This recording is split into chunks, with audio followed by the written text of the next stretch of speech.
George, you're already up? And playing Ludo this early in the morning? Of course. No work today, so I might as well enjoy myself. Nothing like a good game to start the day. Have you prayed yet? Nope. Why not? Because I prayed 3 days ago. 3 days ago. George, that's not how it works. Prayer is something we should do daily. At least once a day, if not more. Ah, Linda, you make it sound like God has a bad memory.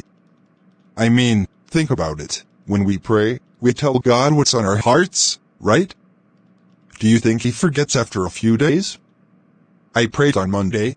Surely, he still remembers my requests today. George, it's not just about asking for things. Prayer is a way to stay connected to God.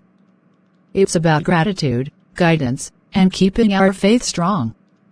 Imagine if we only talked to each other once every 3 days, would that feel right? That's different. You're here physically.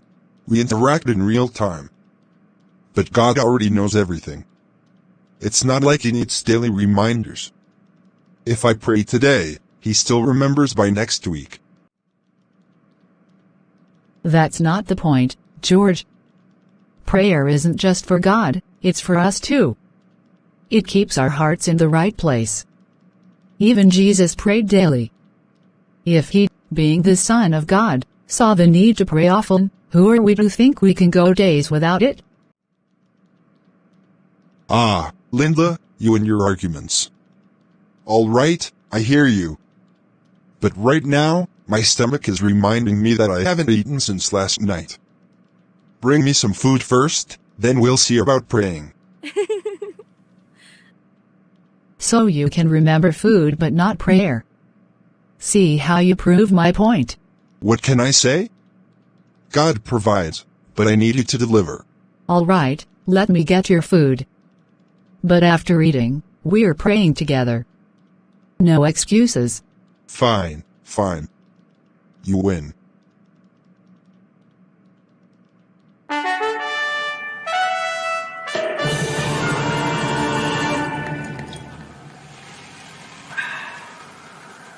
My dear comrades, today, we celebrate a small but significant victory. George, the once dedicated prayer warrior, is no longer consistent in his prayers. He wakes up and plays Ludo instead of calling on the dreaded name.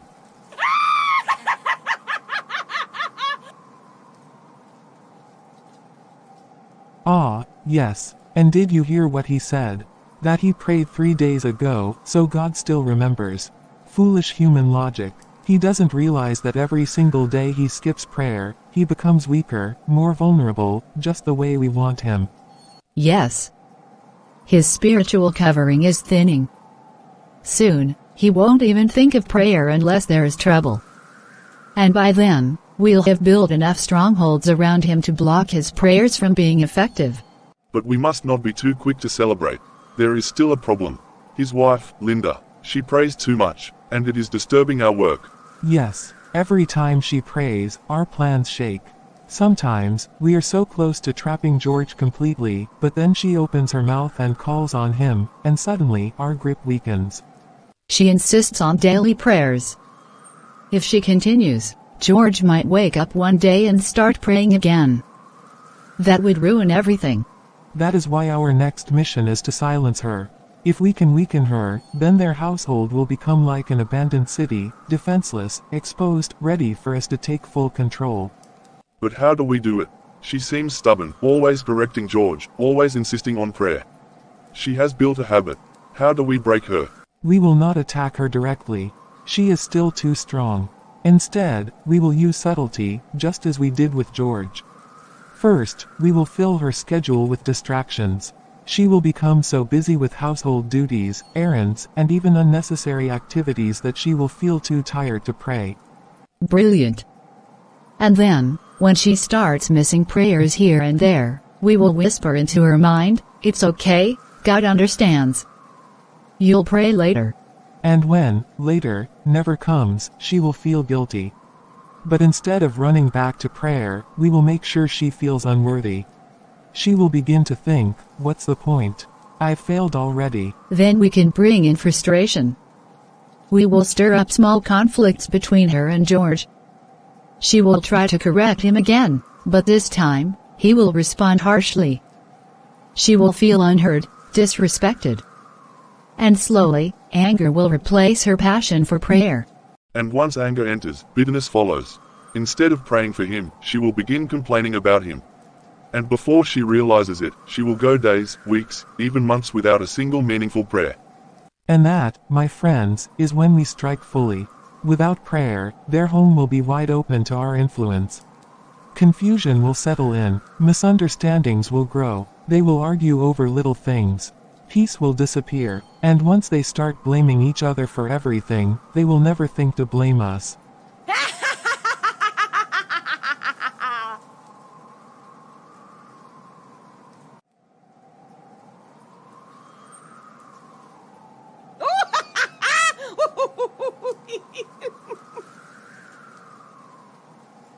And by then, even if they decide to pray, they will be too spiritually weak to do it effectively. They will say mere words, but there will be no power behind them. And their home will no longer be a place of light. It will become our playground. But remember, this will not happen overnight. We must be patient, persistent, and most importantly, subtle. Humans are easily deceived when the deception looks like common sense. Let us begin immediately. The sooner we silence Linda's prayers, the sooner we take full control.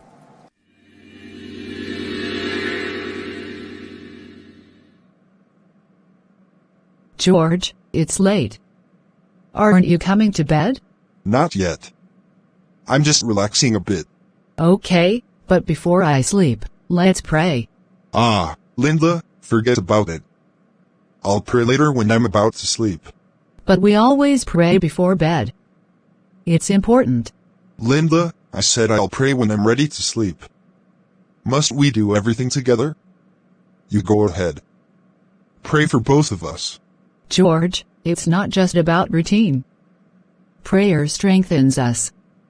You've been skipping prayers a lot lately. And what's the problem with that? I've told you before, God doesn't forget prayers. It's not a school assignment where I must submit daily. It's not about God forgetting. It's about us staying connected to Him. We don't skip eating because we ate yesterday, do we? Prayer is food for our spirit. Linda, you and your examples. Fine, I hear you, but right now, I just want to relax. I'll pray later. All right. Good night then.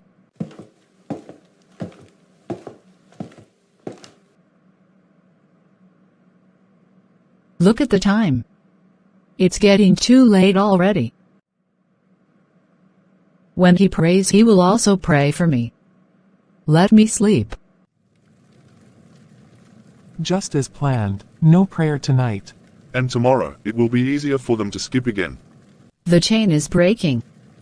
Soon, their faith will be nothing but words. Let's make sure tomorrow is even busier for them.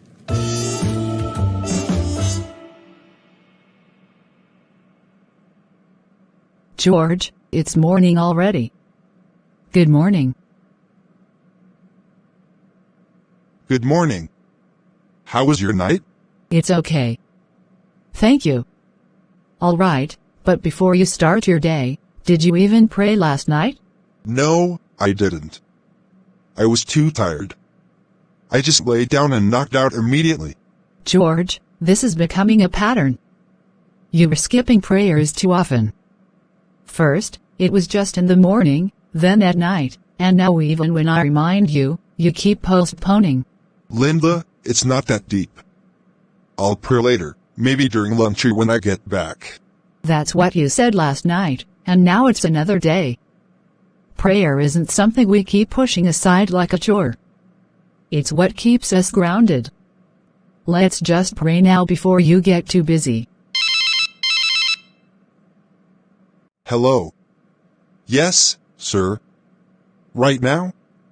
But, okay, I'll be there immediately. What is it? That was my boss. There's an urgent situation at the office, and I need to get there immediately. But we haven't even prayed yet. Linda, there's no time for that now. I have to go. George, even a quick prayer, just 2 minutes. No. I need to get ready. Do me a favor, rush to the kitchen and make me something to eat while I take a quick bath. I don't want to go on an empty stomach. But, Linda, please. Just do this for me. the devil is making this too tough for us. First, no prayers at night, now no prayers in the morning. What's next? No prayers at all? That's your food. Hurry up so that you don't get there late.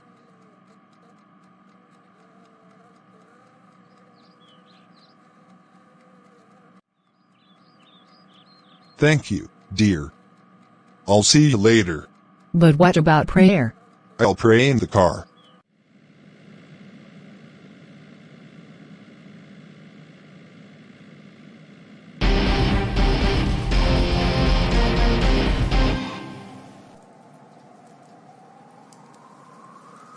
My dear comrades, our plan is unfolding perfectly.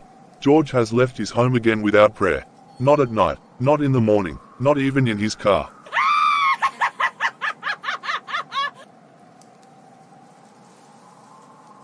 Ha, and the best part, he didn't even realize it. No guilt, no second thoughts.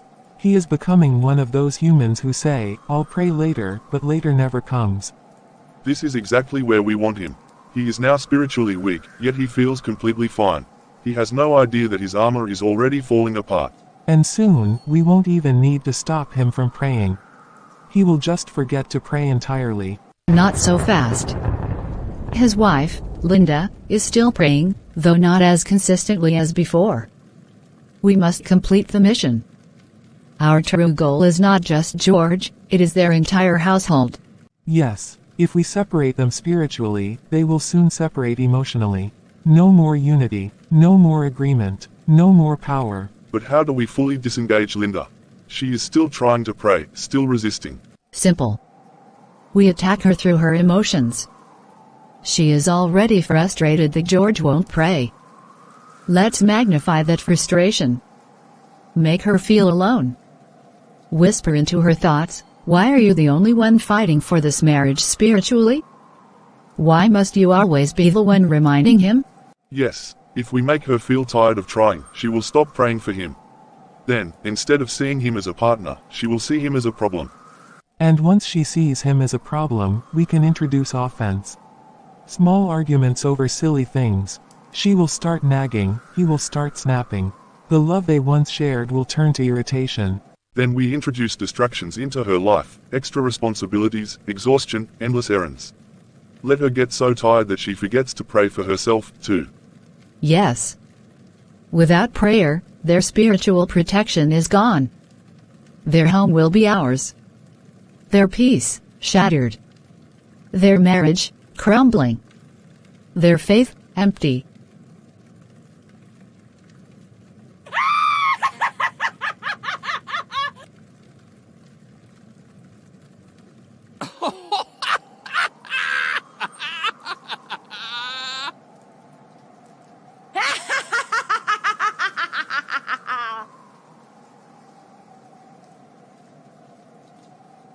Then let's begin. Today, let Linda feel exhausted.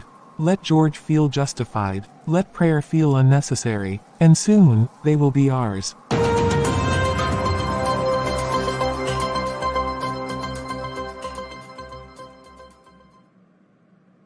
Good morning, sir. You called me in urgently. I hope everything is all right? All right? George, do you have any idea what is going on? No, sir. I just got here. Then explain this. Sir, I don't understand. What is this? That's what I want you to explain. Because as it stands, all evidence points to you. Sir, I am telling you the truth. I had nothing to do with this. I would never tamper with company records. This must be a mistake. A mistake? You expect me to believe that? These records show clear proof that someone using your credentials accessed the system and made unauthorized transactions. Sir, I have never even logged into the financial system without permission. Someone must have used my details. I don't know how, but I did not do this. George, you've worked here for years. I've never had a reason to doubt you before. But this is serious. If we don't find answers soon, this could turn into a legal issue. This is serious. Sir, you can't be serious. This is my career, my reputation. We need to investigate this properly. And we will. But until then, I have no choice but to suspend you. Suspend me? But sir, George, I don't have a choice. If the board gets wind of this and I don't take action, they'll assume I'm covering for you. You're off duty until further notice. Leave your office keys and company ID at the front desk.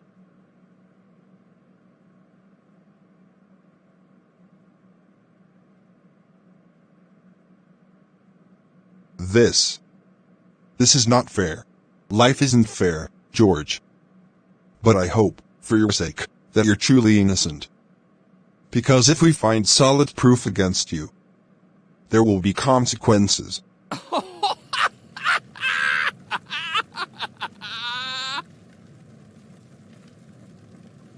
The battle has begun. And he is already too weak to fight. No prayer, no protection. Now, let's see how long he lasts before he breaks.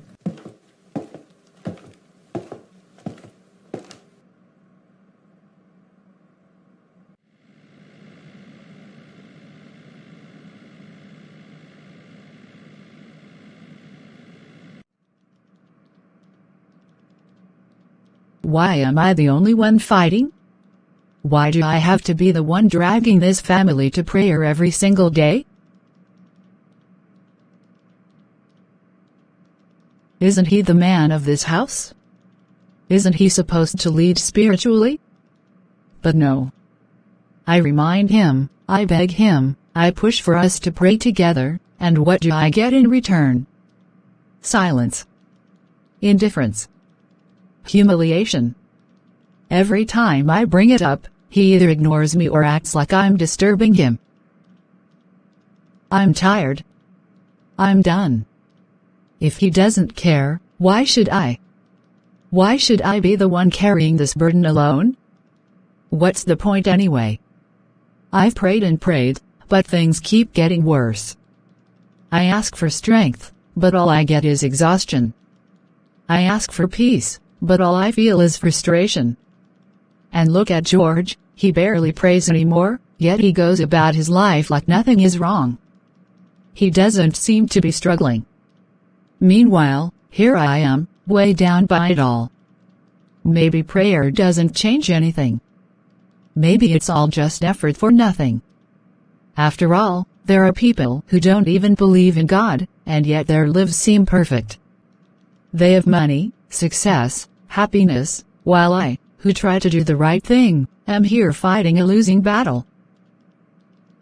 No more. I won't remind him to pray anymore. I won't force myself to carry this alone. If he wants to live like this, then so be it. From now on, I'll just focus on myself. No more pleading, no more feeling like a fool.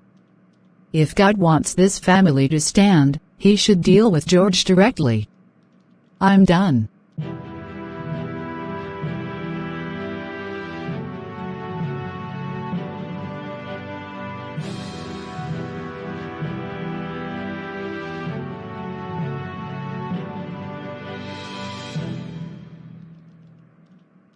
You look stressed. What happened? Stressed isn't even the word, Linda. My whole day has been a nightmare. What do you mean? I got to work this morning, and before I could even settle down, my boss called me in and accused me of tampering with company funds. Imagine that, me. Someone framed me, and now I've been suspended. Suspended? Wait. So they think you stole money? That's exactly what I'm saying. I don't even touch those records, but somehow, all the evidence points to me. I kept telling them I'm innocent, but no one was willing to listen. I've worked there for years, Linda. Years. And now, just like that, my name is being dragged through the mud.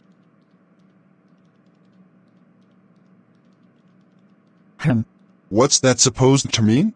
Nothing. It's just... Well, maybe if you had been praying like I kept telling you, this wouldn't have happened. Excuse me? I mean, let's be honest, George. You've completely neglected prayer. No morning prayers, no night prayers, nothing. Do you think the devil won't take advantage of that? I kept telling you, but you never listened. Now look. So now you're blaming me for this? Linda, I'm the victim here. I just told you I was falsely accused, and instead of standing by me, you're here acting like it's all my fault. I'm just saying the truth. I've been the only one trying to keep this family covered in prayer, and you kept brushing it off like it didn't matter. Maybe if you had taken it seriously, this wouldn't be happening. So, what now? You think God is punishing me? Is that it? That because I missed a few prayers, he just decided, let's ruin George's life? Do you even hear yourself? That's not what I said. But actions have consequences, George. You opened the door for this. Oh, so now you're acting all righteous? Like you're the only one who prays in this house? Let me remind you, Linda, you've also been skipping prayers. I didn't see you praying last night or this morning. That's because I got tired of being the only one who cares. Why should I keep praying when you clearly don't take it seriously? I got tired of fighting alone.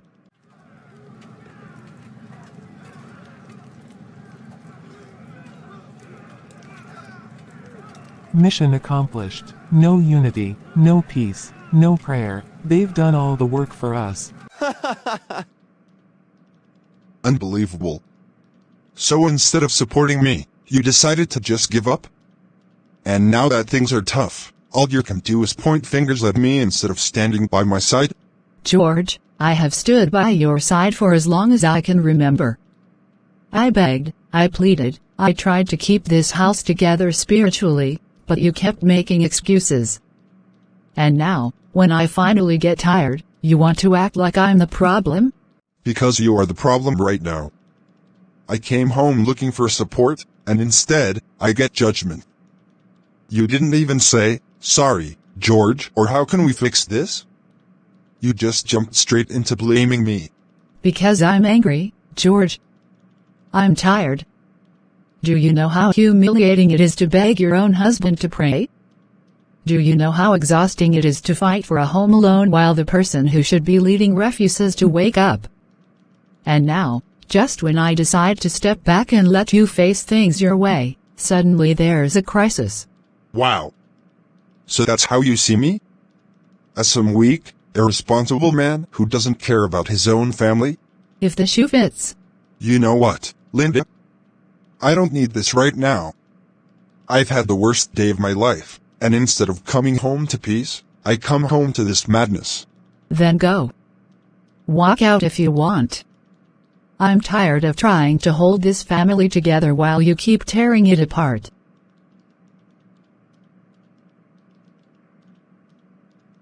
Maybe I should leave for a while. Because staying here will only make things worse. Do whatever you want. I don't care anymore.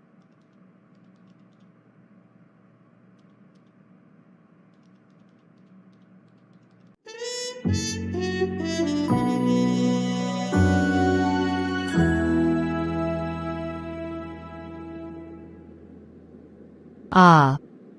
So this is how you raised your son, eh? This is the kind of husband you trained him to be? A man who neglects his wife, disrespects her, and refuses to pray with his family? No wonder my daughter is suffering in this house. Excuse me? What do you mean by that, Mama Linda? My son is a good man. A hard-working man. If there is a problem in this marriage, your daughter is not innocent either. She is the one bringing all these unnecessary fights into their home. Unnecessary fights. My daughter is fighting for her marriage, for her home, and you call it unnecessary? What kind of nonsense is this? If your son had been leading the home the way he was supposed to, would we be here having this argument? Ah, Mama Linda, you will not put the blame solely on my son. Your daughter is not a saint, either. You raised her to be stubborn, to challenge her husband at every turn. She is always nagging, always complaining. No man wants to come home to that every day. Oh, so now you're calling my daughter a nag? Because she wants her husband to pray? Because she wants a man who will lead their home with wisdom and strength? And what about your son? A man who cannot even kneel down and pray for his family? A man who storms out of the house when things get tough instead of facing them? What kind of husband is that? Mama Linda, you will not insult my son in my presence. He is a responsible man, unlike some men out there who don't even take care of their families. He has a job, he provides, he takes care of this home. What else do you want from him?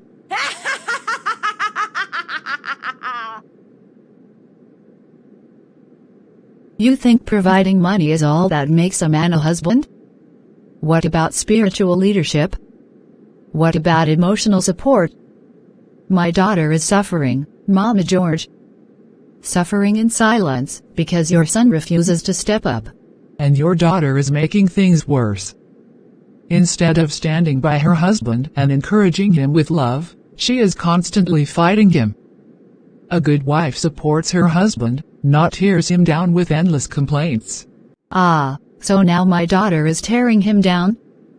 You are unbelievable, Mama George. Instead of correcting your son, you are here making excuses for him. No wonder he behaves this way, because his mother has never told him the truth. And who are you to tell me how to raise my son? Have you looked at your own daughter? She is the one failing in this marriage, not my son. If she cannot handle the responsibility of being a wife, let her go back to your house. Is that what you want? For my daughter to leave? For her to suffer alone while your son lives his life without responsibility? That will never happen. I did not raise my daughter to be treated like a doormat. If George doesn't change, I will take my daughter and my grandchildren out of this house. Take her. If she cannot respect her husband, let her go. My son will not die because of one woman.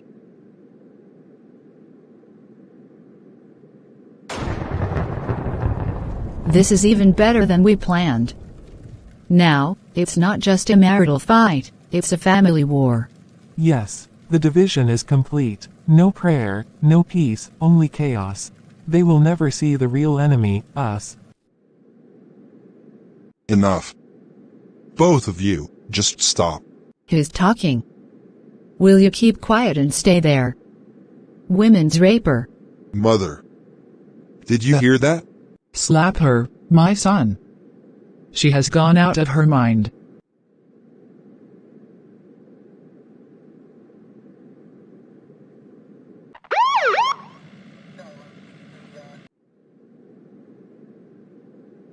Mr. George Edime? Yes? What's the problem? We have a warrant for your arrest.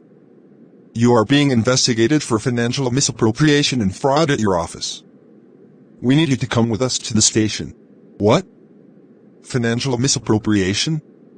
Fraud? What are you talking about? I've done nothing wrong. You can explain yourself at the station, Mr. George. We're just here to do our job. Please, cooperate with us. No, no, no. This must be a mistake. My husband is innocent. He's been falsely accused. Officers, please, there must be a misunderstanding. My son is not a criminal. He has worked honestly for years. He would never steal from anyone. We understand your concerns, madam, but we are acting based on evidence and reports from his office. If he is innocent, he will have the opportunity to prove it in due process. This is madness. I have never taken a dime that doesn't belong to me. Someone is trying to frame me. Why would I steal from my own company? Mr. George, you have the right to remain silent and the right to a lawyer. But resisting arrest will only make things worse. I advise you to come peacefully. Please, officers, my son is not a criminal. I am begging you, don't take him away like this. He has a family. We don't have a choice, madam. He needs to come with us for questioning. If he's truly innocent, he will be released. This is unbelievable. How can you just walk into my house and arrest me without even giving me a chance to defend myself? Do I look like a criminal to you? George, if you had listened to my daughter and been prayerful, maybe you wouldn't be in this mess. Now, look at the disgrace you've brought upon yourself. Mama, this is not the time for blame. This is serious.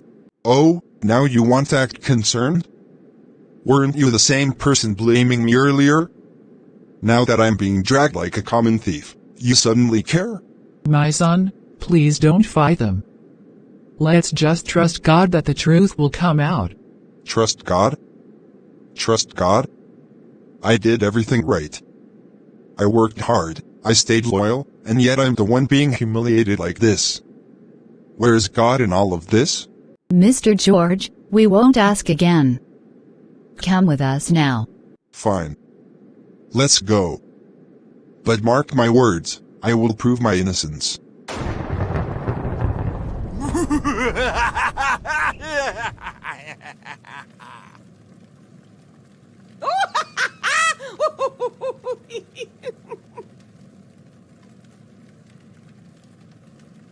And just like that, he falls deeper into the trap.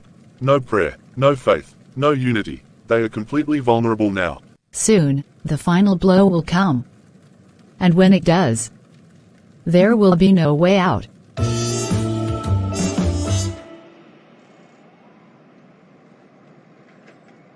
George's current predicament is not just a matter of coincidence or bad luck, it is a direct result of spiritual manipulation and setbacks orchestrated by the forces of darkness. The devil has gradually worked to separate George and his family from the presence of God, weakening their spiritual covering through distractions, arguments, and lack of prayer. Look at the devil's strategy against George. The Bible warns us about the enemy's tactics in John 10:10. The thief comes only to steal and kill and destroy. I have come that they may have life, and have it to the full. The Bible clearly states in Ephesians 6:11-12, put on the full armor of God, so that you can take your stand against the devil's schemes. For our struggle is not against flesh and blood, but against the rulers, against the authorities, against the powers of this dark world, and against the spiritual forces of evil in the heavenly realms. Had George and Linda remained steadfast in prayer, they would have been spiritually armed against this attack. Prayer is the believer's greatest defense against the devil's schemes. James 5:16b says, the prayer of a righteous person is powerful and effective. 1 Thessalonians 5:17 commands us to pray without ceasing. If George had maintained a daily habit of prayer, he would have been spiritually alert, discerning the enemy's plans before they could manifest. Instead, his neglect of prayer left him vulnerable to the devil's manipulations.